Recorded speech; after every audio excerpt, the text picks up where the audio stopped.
حضرت شقیق بلخی رحمتullah علیہ فرماتے ہیں کہ ہم نے 5 چیزوں کو تلاش کیا تو 5 چیزوں میں پایا۔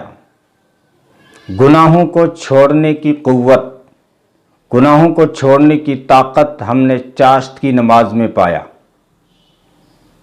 یعنی ہم گناہ چھوڑنا چاہتے ہیں، ارادے کے باوجود نہیں چھوٹ پاتے، تو حضرت شقیق بلخی رحمتullah علیہ فرماتے ہیں چاشت کی نماز کی پابندی کر لو، گناہوں کا چھوڑنا آسان ہو جائے گا۔ اور دوسری چیز فرماتے ہیں کہ ہم نے قبر کے نور کو تہجد کی نماز میں پایا۔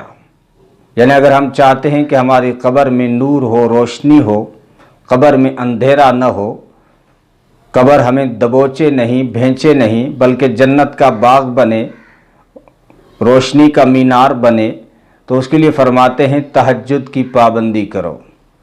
اور تیسری چیز فرماتے ہیں ہم نے منکر نکیر کے سوالات کے جوابات قرآن کی تلاوت میں پائے۔ اور یہ تو روایتوں سے بھی ثابت ہے کہ قرآن مونس بن کر انسان کو قبر میں ساتھ دیتا ہے۔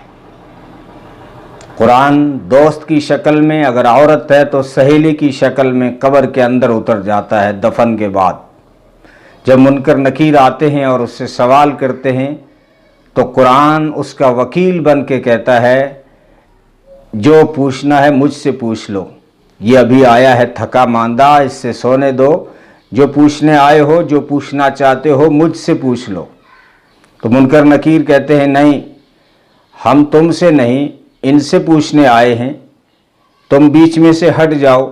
تو قرآن گرج کر کہتا ہے تم ہٹنے کی بات کرتے ہو، میں جب تک اس کو جنت کا داخلہ نہ دلا دوں اس کا ساتھ نہیں چھوڑوں گا۔ تو کہتے ہیں منکر نکیر کے سوالات کے جوابات ہم نے قرآن کی تلاوت میں پائے۔ اور چوتھی چیز وہ فرماتے ہیں کہ پل صراط کا راستہ آسانی سے پار ہو جائے، اس کو ہم نے صدقے میں پایا۔ صدقہ جس طرح روایتوں میں آیا ہے کہ دنیا کی مصیبتوں کو ٹالتا ہے، اس طرح آخرت میں بھی پل صراط آسانی کے ساتھ اگر پار ہو جائے، اگر ہم چاہتے ہیں کہ آسانی کے ساتھ پار ہو جائے تو اس کے لیے صدقے کی کثرت کریں۔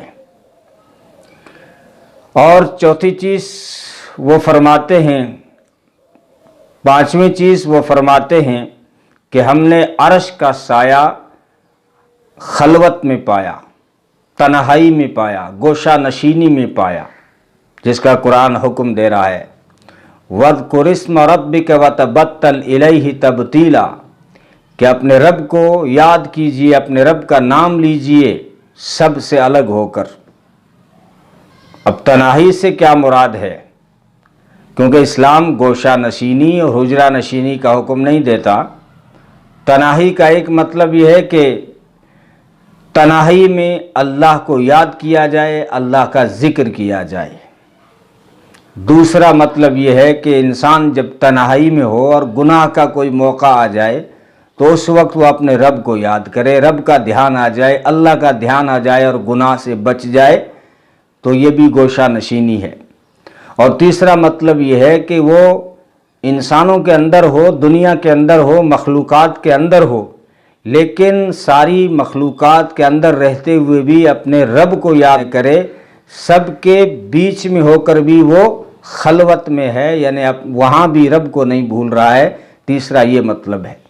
اور چوتھا مطلب یہ ہے کہ دنیا کے تعلقات ہوں، مخلوقات سے تعلقات ہوں، لیکن سارے تعلقات پر اللہ کا تعلق غالب ہو، یہ بھی گوشہ نشینی اور خلوت مراد ہے۔ تو فرماتے ہیں ہم نے 5 چیزوں کو 5 میں پایا ہے۔ گناہوں کو چھوڑنے کی طاقت ہم نے چاشت کی نماز میں پایا، قبر کی روشنی ہم نے تہجد کی نماز میں پائی، اور منکر نکیر کے سوالات کے جوابات ہم نے قرآن کی تلاوت میں پائے، اور پل صراط کا پار کرنا ہم نے صدقے میں پایا، اور عرش کے نیچے سایہ مل جائے۔ یہ حدیث میں بھی ہے کہ جو تنہائی میں اللہ کو یاد کرے اور اس کی آنکھوں میں آنسو آ جائے تو اس کو اللہ قیامت کے دن عرش کا سایہ نصیب کرے گا۔ تو 5ویں چیز فرماتے ہیں کہ ہم نے عرش کا سایہ جو ہے وہ خلوت میں پایا، وہ تنہائی میں پایا۔ اللہ تعالیٰ عمل کی توفیق عطا فرمائے۔